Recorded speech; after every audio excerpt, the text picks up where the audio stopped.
Hello दोस्तों, कैसे हो आप लोग। आज की सारी स्टोरीज़ मैंने एक वेबसाइट से ली है जो कि स्किन वॉकर्स के बारे में है। तो उम्मीद करता हूँ कि आपको ये स्टोरीज़ पसंद आएगी। तो आंखें बंद कर लीजिए और ईयरफोन्स लगा के मेरी स्टोरीज़ को इमेजिन कीजिए, आपको मज़ा आएगा। हेलो दोस्तों, मेरा नाम जॉन है। यह घटना मेरे साथ तब घटी जब मैं मेरे अंकल के घर गया था। तो हुआ यूँ कि अंकल और आंटी के बीच झगड़ा हो गया था। मेरे मम्मी पापा दोनों ही बाहर थे। वो दरअसल एक काम के लिए दूसरे शहर में गए थे और उन्होंने मुझे फ़ोन करके कहा था कि चाहे कुछ भी हो जाए तुझे वहाँ जाना पड़ेगा, वरना वो लोग कुछ भी कर सकते हैं। क्योंकि अंकल का स्वभाव बहुत गुस्सैल था। वो गुस्से में वो कुछ भी कर सकते थे। आंटी को शायद वो मार भी सकते थे। इस डर से मैं तुरंत ही उनके घर जाने के लिए निकल गया। अब उनका घर ऐसा था कि वो शहर से काफ़ी दूर था, जैसे कि गांव के इलाके में, और उनका घर सब घरों से अलग था। यानी वो बहुत दूर था, जंगल के पास ही उनका घर पड़ता था। कुछ ना कुछ करके मैंने उनको समझा दिया और दोनों के बीच सुलह भी हो गई थी। मुझे लगा कि मैं 2-3 दिन यहीं रह जाता हूँ, क्योंकि मम्मी पापा वैसे भी नहीं आने वाले और मुझे खाने की टेंशन भी नहीं रहेगी। 2 दिन तो सब कुछ ठीक रहा, दोनों अच्छे से बात कर रहे थे।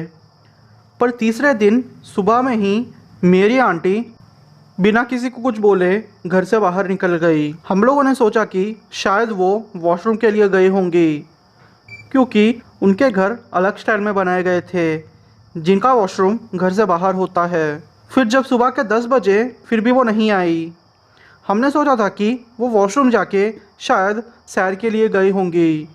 उनकी ये डेली की आदत थी। पर अब 10 बज चुके थे, फिर भी वो वापस नहीं आई थी। हमें लगा कि शायद वो कहीं गिर गई होंगी, क्योंकि उनकी तबीयत भी ठीक नहीं रहती थी। हमने पूरा गाँव ढूंढा, पर फिर भी वो हमें कहीं नहीं मिली। अब मुझे थोड़ी चिंता होने लगी। मैंने फिर मेरे अंकल से पूछा कि अंकल, आपने कुछ तो नहीं कहा था ना।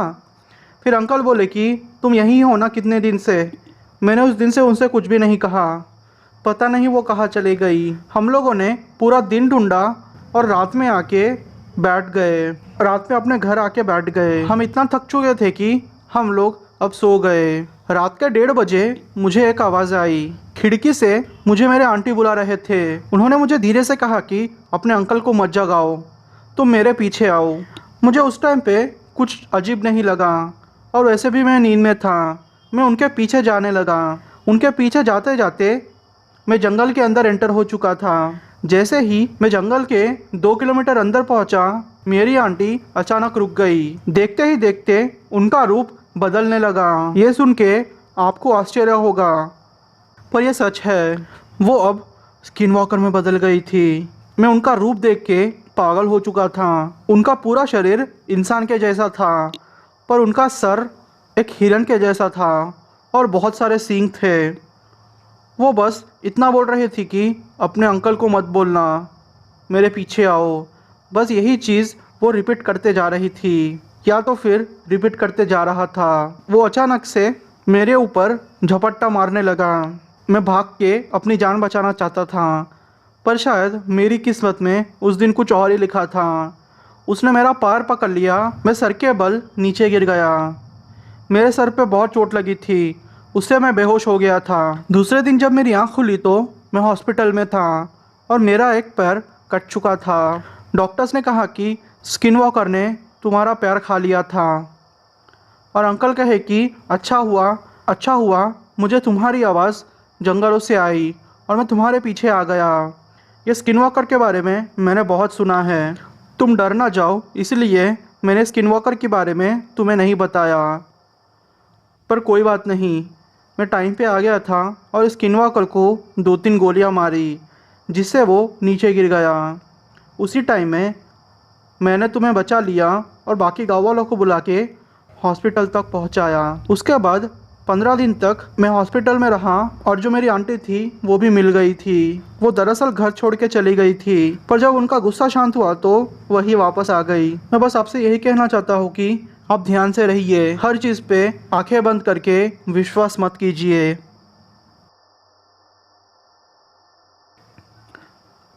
मेरा नाम स्मिथ है और मैं पेंसिल्वेनिया का रहने वाला हूँ। ये घटना मेरे साथ 9 साल पहले घटी थी। तो हुआ यूँ कि हम लोगों का हाई स्कूल ख़त्म हो गया था और हमारी छुट्टियाँ चल रही थी। मेरे 3 दोस्त थे जो कि मेरे सबसे अच्छे दोस्त थे। अब बात ये थी कि हाई स्कूल ख़त्म होने के बाद हम लोग सब अलग हो जाने वाले थे। सब लोग अपने सपनों को साकार करने के लिए अलग अलग शहर चले जाने वाले थे। मुझे ये डर था कि मैं उन्हें कभी देख नहीं पाऊँगा। तो मैंने सोचा कि क्यों ना हम एक लंबी सी ट्रिप करें जिसमें कि हम सारा दिन कैंपिंग करें और मज़े करें और घूमें। मैंने ये प्लान मेरे दोस्तों से शेयर किया तो मेरे दोस्तों ने भी मेरी बात मान ली थी। और एक बात दोस्तों, हमें छुट्टियाँ थोड़ी जल्दी हो गई थी तो अच्छे से गर्मी का सीज़न भी स्टार्ट नहीं हुआ था, इसलिए ज़्यादा गर्मी होने की कोई टेंशन नहीं थी। मैंने अपने पापा का छोटा सा ट्रक लिया और अपने दोस्तों को बिठा के उस जगह पर जाने लगा जहां हमें कैंपिंग करनी थी। वो जगह शहर से बहुत दूर थी। तकरीबन रात के 11 बजे हम लोग वहां पहुंचे। उस रात को हम लोग थक गए थे, फिर भी हम लोगों ने अपना टेंट बांधा और आग जला के हम लोग सो गए। दूसरे दिन उठे हम लोगों ने फिर मौज करना शुरू कर दिया था। वहाँ पे थोड़ी कैंपिंग की और शहर जाके फिर से कुछ चीज़ें लाई। जाते और आते हम लोग चिल्लाते हुए गाने गाते हुए जा रहे थे। हमें बहुत मज़ा आ रहा था। 3 दिन तक सब कुछ ठीक रहा, पर वो चौथी रात शायद हमारे ज़िंदगी की सबसे डरावनी रात थी। तो हुआ यूँ कि हम लोगों ने सोचा कि क्यों ना मछलियाँ पकड़े, फिशिंग करेंगे और मछलियाँ पकड़ के खाएंगे। हम लोगों ने 3 बड़ी मछलियाँ पकड़ी और फिर वापस आने लगे। आग जला के हम लोगों ने मछलियों को तला और फिर खाया। अब जो भी वेस्ट बचा था हम लोगों ने उसको जंगल में ही फेंक दिया, यानी हमारे टेंट के थोड़े पास में ही फेंक दिया। हम लोगों का टेंट इतना बड़ा था कि हम तीनों दोस्त एक ही टेंट में आ गए थे। रात के तकरीबन 2 बजे हम सोए। मेरे दोनों दोस्तों को अच्छे से नींद आ गई, मुझे नींद नहीं आ रही थी और मेरा एक दोस्त था उसे भी नींद नहीं आ रही थी। तो हुआ यूँ कि हम लोगों ने आधी रात में एक आवाज़ सुनी। वो आवाज़ हमारे टेंट के पास से ही आ रही थी। हम लोगों ने सोचा कि शायद कोई जानवर होगा, इसलिए मेरे दोस्त ने अपने पापा से पिस्तौल ली थी। वो पिस्तौल लेके मुझसे कहा कि चल बाहर जाके देखते हैं कि कौन है। हम जैसे ही बाहर गए हमने देखा कि एक जानवर जिसके बड़े बड़े सींग थे और तकरीबन 10 फुट की हाइट थी वो हमारे सामने खड़ा था और हमें देख के उसने एक आवाज़ निकाली। वो आवाज़ सुन के मेरे दोस्त भी नींद से जाग गए थे।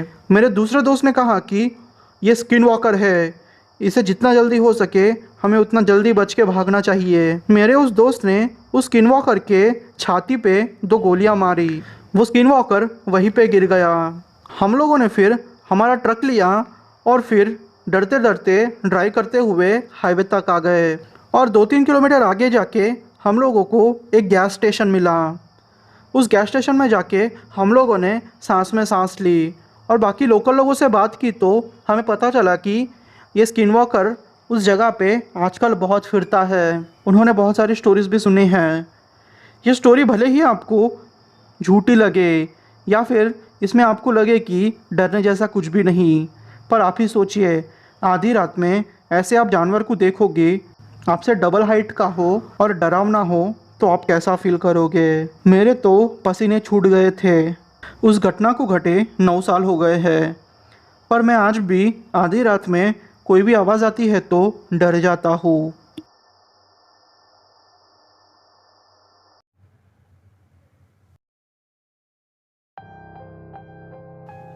हेलो दोस्तों, मेरा नाम विशाखा है और मैं एमपी के इंदौर के रहने वाली हूँ। ये घटना मेरे साथ तब घटी जब गर्मियों की छुट्टी में मैं मेरे दोस्त के फार्म हाउस पे गई थी। मेरी दोस्त का नाम माया है। हम दोनों बहुत अच्छी दोस्त थी। उसका फार्म हाउस इंदौर से कुछ किलोमीटर दूर था। वैसे उसका फार्म हाउस बहुत बड़ा था। तकरीबन 10 दिन तक मैं उसके फार्म हाउस में रही। बाद में हुआ यूँ कि अचानक से उसकी दादी की तबीयत खराब हो गई, तो हम लोगों ने तय किया कि अब हम थोड़े दिन, फार्म हाउस से 2-3 किलोमीटर दूर उसके दादी का गांव था, तो हम लोग थोड़े दिन वहीं रहेंगे। दादी की तबीयत ठीक होते ही हम लोग वापस आ जाएंगे। और हाँ दोस्तों, मैंने ये भी महसूस किया था कि जैसे मुझे कोई देख रहा हो। मुझे हमेशा यही फीलिंग आ रही थी कि जैसे मेरा पीछा कोई कर रहा हो। पर यह 10 दिन तक मेरे साथ कुछ भी नहीं हुआ।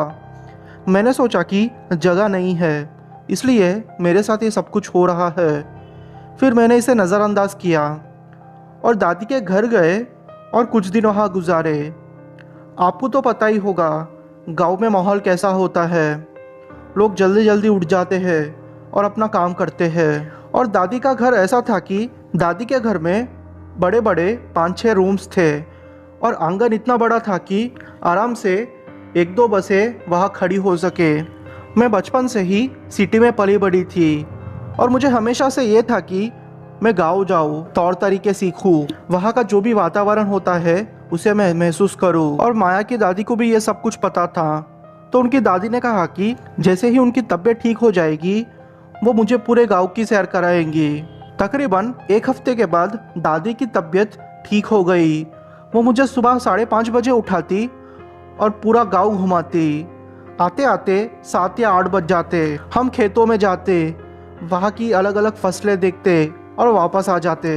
ऐसे ही थोड़े दिन गुजरे। और हाँ दोस्तों, उस टाइम पे गर्मी बहुत थी। मैं और माया बाहर खटिए के ऊपर एक पेड़ के नीचे सोते थे। ठंडी ठंडी हवा आती थी तो हमें नींद भी अच्छे से आ जाती थी। मुझे बहुत अच्छा लग रहा था। पर हर रात तकरीबन 1:30 से 2 बजे के बीच मुझे ऐसा महसूस होता कि कोई मेरा कंबल खींच रहा हो। मुझे लगता कि यह पक्का माया मुझे डराने की कोशिश कर रही है। और पहले भी मुझे माया डराती थी, इसलिए मैंने इस पर ज़्यादा ध्यान नहीं दिया। पर एक रात की बात है, एक रात तो हद ही हो गई। तकरीबन 2 बजे थे। मुझे ऐसा महसूस हुआ कि कोई मेरे छाती पे बैठा हुआ है। मेरी आंख खुल नहीं रही थी, पर जैसे तैसे करके मैंने मेरी आंख खोली। जैसे ही मैंने मेरी आंख खोली, मैंने देखा कि एक जानवर जैसा मेरी छाती पर बैठ के ज़ोर ज़ोर से हंस रहा है। मैं बहुत डर गई थी। मैंने तुरंत ही हनुमान चालीसा पढ़ना शुरू कर दिया। अचानक से मैं जैसे नींद से उठी हो, मैं वैसे सपने से उठी।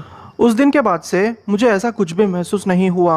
दादी मुझे सुबह उठाती, सैर करने ले जाती, सब कुछ ठीक चल रहा था। एक दिन की बात है, मुझे दादी की आवाज़ आई कि बेटा उठो, चलो सैर करने जाते हैं। मैं उठी और दादी की आवाज़ के पीछे पीछे चले जाने लगी। मुझे उस दिन कुछ समझ में नहीं आ रहा था, क्योंकि वैसे दादी तो बहुत कुछ बोलती थी। मतलब दादी को बोलने की आदत थी, वो कुछ ना कुछ बोलते ही रहती मेरे साथ। पर उस दिन दादी एकदम चुपचाप थी। मैं उनके पीछे चले ही जा रही थी। वो मुझे कोई अलग ही रास्ते से लेके जा रही थी। और हाँ दोस्तों, वैसे वो मुझे 5:30 बजे उठाती, पर उस दिन शायद दादी ने मुझे बहुत जल्दी उठा दिया था, क्योंकि उस दिन अंधेरा था। मैंने सोचा कि दादी मुझे आज कोई नई जगह लेके जाएगी, पर शायद मैं गलत थी। जो मेरे साथ होने वाला था उसके बारे में मैं कभी सोच भी नहीं सकती थी। दादी मुझे जंगलों की तरफ लेके जा रही थी। जंगल मतलब वो एरिया खेतों वाला एरिया नहीं था, वो एरिया एकदम खेतों से अलग था। वो मुझे अंदर लेके जा रही थी। मैंने कहा दादी आप रुकिए, पर दादी कुछ भी नहीं बोल रही थी। तकरीबन जंगल के आधे किलोमीटर अंदर जाने के बाद वो अचानक से रुक गई। मैंने जब दादी के कंधे पे हाथ रखा तो मैं शॉक्ड हो गई, क्योंकि दादी वहाँ पे थी ही नहीं। पल के झपकाते ही वो गायब हो गई थी। मैंने ज़ोर ज़ोर से दादी का नाम पुकारा। फिर मुझे एक कोने से वही आवाज़ आई, बेटा उठो, सैर करने नहीं जाना क्या? बस यही आवाज़ रिपीट मोड में मुझे सुनाई दे रही थी।